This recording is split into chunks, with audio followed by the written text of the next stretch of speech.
Oof. Ugh. That's what you look like during the day? Gross. Recording this one a little bit earlier. Goodbyes and so longs. How many people will we actually ever see again? Half Murph completed.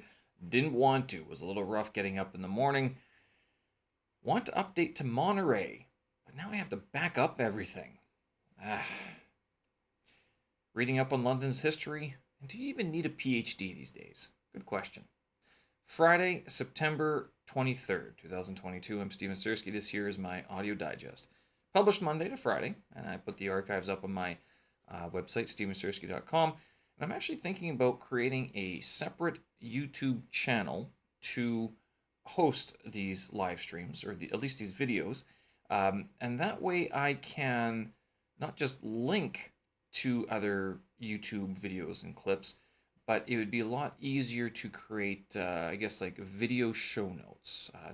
That's the idea. I was thinking about this today, going because even yesterday I was referring to these videos that I was watching on The Economist and Bloomberg, and wouldn't it be kind of nice to have these videos sort of in one place where you can go refer, you can go see what I'm seeing. Like you can go check, did he get it right, sort of thing, right?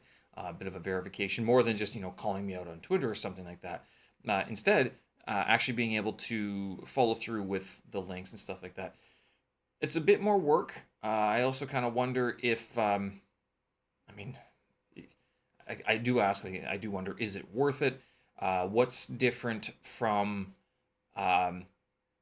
just creating links on my website? The problem is, like, I don't like to link to a lot of things from my website because then if they break, it makes my website look bad. So if you have a lot of broken links on your website, search engines don't like that very much, which is why I try not, I tend not to link out very much. I do put links, plus, I mean, I'm not sure about you guys and how, safety conscious you are on your internet tracking and stuff, not just tracking, but your, like, what's embedded in links and stuff like that. I tend to copy paste a lot of links, and if it's a shortened link, I generally don't touch it unless it's on like somewhere like Twitter that has these sort of verification processes in place. Yeah, I mean, I copy paste quite a bit unless I know the website or I trust the website. Only then I'll sort of I don't really click on it because even then, all those referral links, they collect like a commission and stuff like that. I mean, that's how people used to make money with Amazon and stuff like that. That's old school. I mean, you don't see that too much anymore. Although YouTube has now gotten into that game. That's why they allow links. And who knows, maybe, hey, can I generate an extra source of income here by linking out? Very good question. I'm not expecting to retire or quit my job anytime soon based on any sort of YouTube earnings, but a new YouTube channel is sort of, I'm thinking that might be the best way. And yes, the podcast as well. I have finally gone through sort of a few of the beginning hoops to get it set up on all the major channels that people have been asking about. So basically, actually, I just have to press publish on. I upload them all to Anchor.fm. So once I press publish on there, it'll spit out to Spotify. But for Apple Podcasts, it'll take another couple of days. And then I also want them on YouTube as well. And I've created a separate channel, a separate account for that as well, just to keep things nice and sort of tidy and organized. So you can look forward to that. If I don't get to it today, or actually it's going to be tomorrow, this weekend, then certainly very soon in the future. Why won't I get it done today? Well, it's because there's a bit of a going away party today. Again, another one that a Scotsman is returning to his motherland with his family here from China after years of being here in China. So it's actually he's part of this sort of group of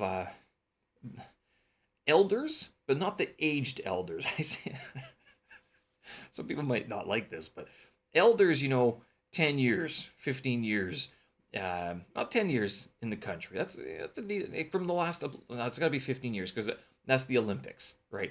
Aged elders would be like turn of the century, basically, like 2000, like prior to 2000, coming here and setting up shop, settling down, some tent poles or something like that. But yeah, those would be the aged elders. And the grand aged elders would be like the ones who crawl out every now and then. And they're like, "Hey, noob to China," and I mean they are the ones who've been here for so long that I mean it's you can't even classify them basically.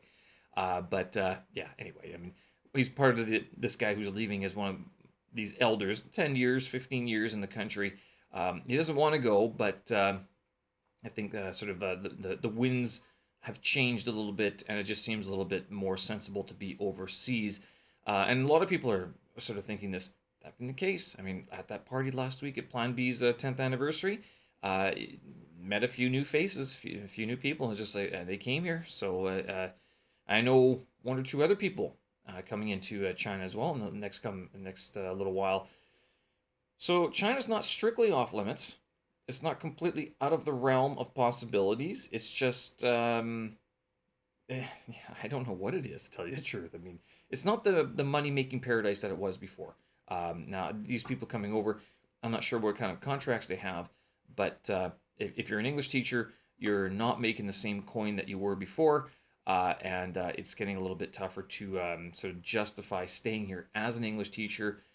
Although you could make the jump into other avenues, that is completely possible as well. Anyway, so that's where we're going to go over to Patio Shays. I don't really go to Patio Shays very much. It's an Irish bar. Irish bar? Yes. Very close to the Canadian Embassy and very close to my barber, who I haven't seen in many months. And I guess I could do all sorts of things. You know, I could go pop on over for a haircut and a beard trim, but probably won't do that either. Happy hour sadly ends at 6 for the Guinness. It's 2 for 1 Guinness, 5 till 6.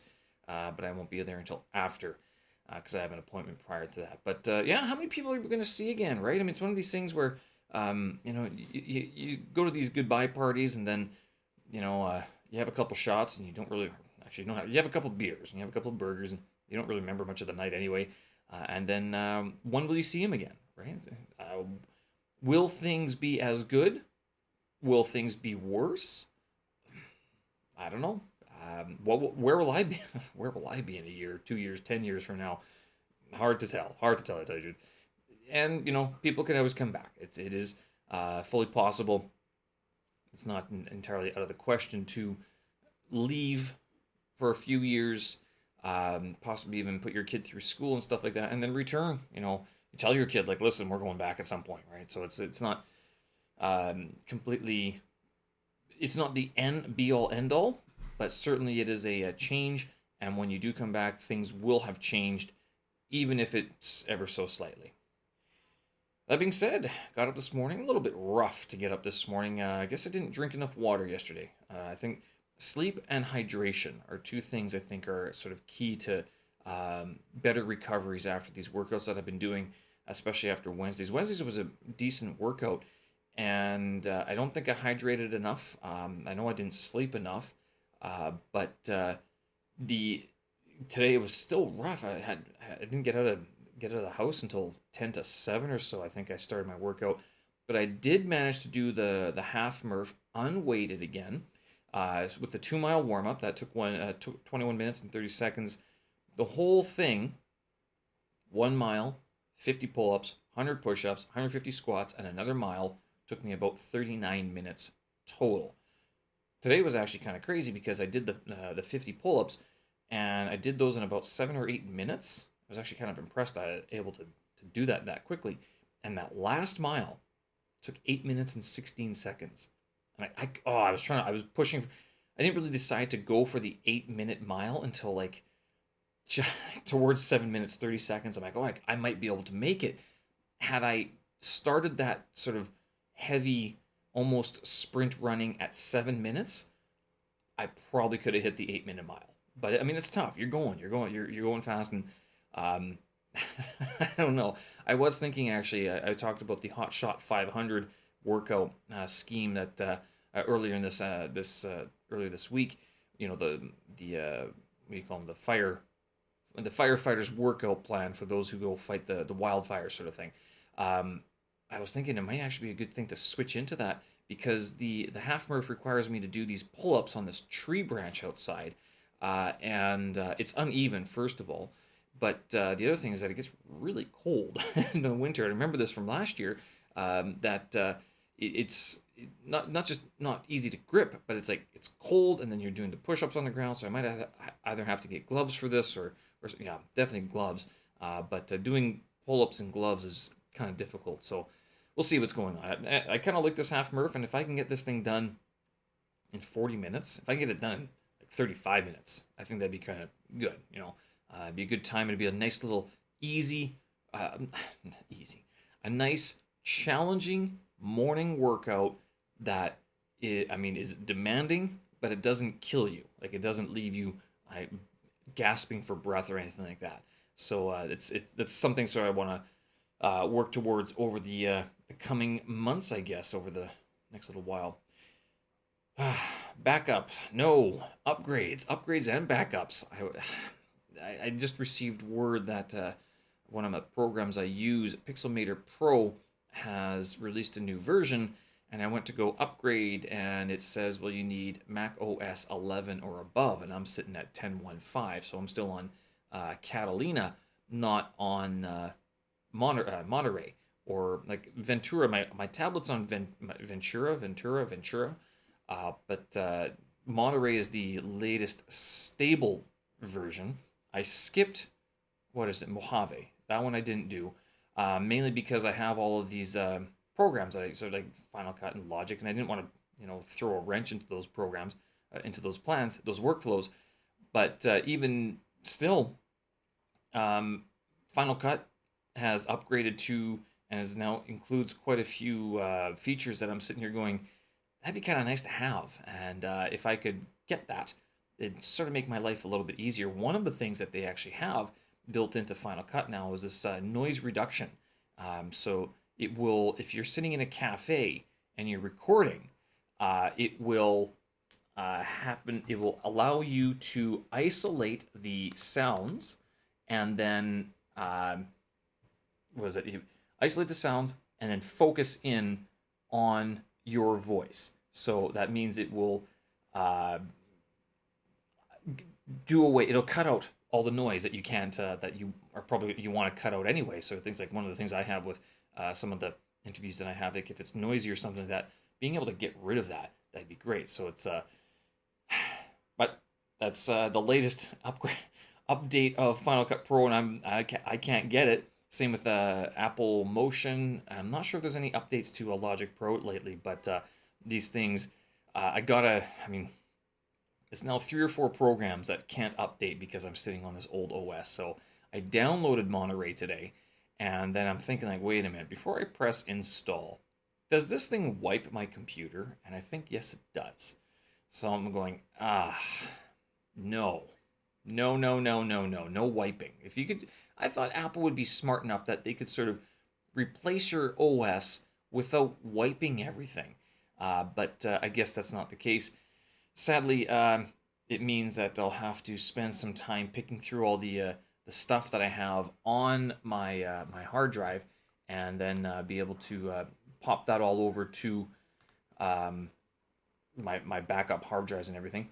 And so that is going to take some time. I don't know how I'm going to get this done, or when I'm going to get this done. Notably, one of the problems that I had, and I mentioned this before, is that these files that are larger than 4 gigabytes. Now, those, I can't get those off my hard drive because I don't have a hard drive that supports them. So, do I just go buy a hard drive already? I guess I got to, because it's going to be formatted to like the Mac OS sort of partition standard. If it's not, then it won't take these files. So yeah, that's weekend project given to me, and that's I'm okay with not upgrading just yet, because I am working on episode number 33 for my podcast, which I want to get out for next week, and I was picking away at it earlier, but it's not finished, and I don't want to upgrade anything only to have like that project get crushed. Granted, I have all the raw files on different hard drives, so that part I'm not worried about. It's more the project that I've started in Logic Pro. This one actually, I think, is a little bit easier to edit, so it shouldn't be too difficult to get up and going, at least sooner than later. Right on. reading up on London's history. So yesterday, I think I was going on about how I sort of respect the not so much the country, the city, and its history, and I guess the people as well, but the city, right? I mean, it does stand for. It's one of probably the better recorded cities in the world in terms of longevity in its place, sort of thing. Like it hasn't moved, right? The If you go to London and stand along the London Bridge, that thing, although it's been rebuilt over the years, that's exactly where it was before. I mean, it hasn't changed. You go to like the city proper and Westminster, all those places, hundreds of years old, thousands of years old, and that's where the original settlements were. Now, of course, original settlements aren't there anymore, but neither are the buildings. But those are the areas. It's like walking up the Parthenon, right? You walk along those stairs, and that's where the people you read about in the early literature of Latin and ancient Greek, they walk there. So it's one of those places. Kind of neat, kind of cool, right? Beijing. Beijing has that too. I think we sometimes forget that. I know I sort of take it for granted sometimes that it is a city, and China is a country, long history, and being able to walk through some of these places, like not just Tiananmen Square. Tiananmen Square is sort of a modern innovation, but Forbidden City's been there for a while. The Great Wall has been there for hundreds of years, and going through these different parts of the country as well. But even Beijing itself, walking around the city and the hutongs and the inside of the city and everything, this place has been occupied for millennia, right? So it's kind of neat to be able to walk amongst those. And I think sometimes, like even sitting here in my apartment now in this high rise, looking up at the blue skies and the tall buildings of Guomao, kind of hard to remember that, kind of a historical city. But yeah. So it's reading up on the history of London. Still very fascinating. Learning quite a bit. And yeah, I was mentioning that my historical reference for the city is basically like the TV series of Vikings, and what else? All my classics degree as well. So anyway, thinking, do you even need a PhD? This is what I thought I was sort of had throughout the week, and that I was sort of putting off talking about, and considering that I want to start this new channel for my audio digest, video and stuff like that, broadcasts, and linking out to all these YouTube videos, really got me thinking, like, what is a PhD worth these days, especially if it's in the arts, like history, anything that relies heavily on reading texts or stuff that doesn't build anything that we can use right now. Now, you can argue and scream at me and say, oh, but it builds a better understanding, a better, totality of a person and human, whatever. Okay, I get it. I get it. What I'm saying is, do you, do you need to sit through classes to learn about the ancient, history of ancient Greece or of China? No. You can go to Wikipedia. You can watch YouTube videos. Can you do that the same way as, to build a bridge? A little bit difficult. You could write a book without, going to class. You can watch a YouTube video. You can get templates. Building bridges that are going to transport people, building high rises that are going to have people living inside them. That's a lot. No, you're not doing that with YouTube videos alone. You're certainly not doing it alone. You're going to be doing it with other people. So now, about this question of, do you need a PhD? And the point is, with all of the information that we have available, especially that is available on YouTube, that the internet makes available, makes accessible and possible all over the world in most places, because, internet connections can be kind of crappy in some places, are we able to, what PhDs are worth their time and energy? And I almost guarantee a lot of United States Americans are kind of listening to this and going, yeah, good question. which ones are worth the time and the money. And I mean, if you're looking to get a PhD these days, what are the subjects that you're looking at? How long do you want to spend on it? And where would you want to go get it? Does it matter even? Does it matter where you get your PhD? Because even once you get your PhD, there's something to be said about the network that you build, the contacts, but also after you're finished your PhD, what are you going to do with it? So, I don't know, with being able to withstand the ringer that a PhD represents, because when you're doing a PhD, it's sort of like it's an original contribution to the field of study that you're pursuing or that you're involved in, and it's one of these things where they vet you basically. It's not just to make sure that you have done the reading. It's like, have you done the reading and can you withstand academic stress, the rigor involved in being an original publisher, because you're always going to come up against someone who's, either read that one thing that you didn't read for whatever reason, even though at a PhD level you're expected to have read everything, or at least have knowledge of it, or think of it a different way, interpreting the facts a little bit different, evidence, not facts, and interpreting the evidence a little bit differently as well. These days, with YouTube and social media, you do need sort of a willingness to be put through that academic ringer, even though like no one considers social media to be an academic study at all, not given the latest TikTok dancing vids, but still with being able to put up with that sort of that stress, that involvement, that intense scrutiny of what you've said and done. Do you need a PhD or do you need that tough skin, basically? All right, folks, I'm going to leave it there. Have a great night, or have a great weekend as well. I've recorded this one a little bit earlier, and I see that there's problems with the stream already, so I'm going to have to get this video up a little bit later, but up it will go. Other than that, it's nice blue skies out in Beijing today. Good. Windy, but nice weather. Hope you guys have a great weekend. Hug a foreigner. You might never see them again. I know in some parts of the world that might be a little bit odd thing to say. But in China, hey, it happens. Another going away party.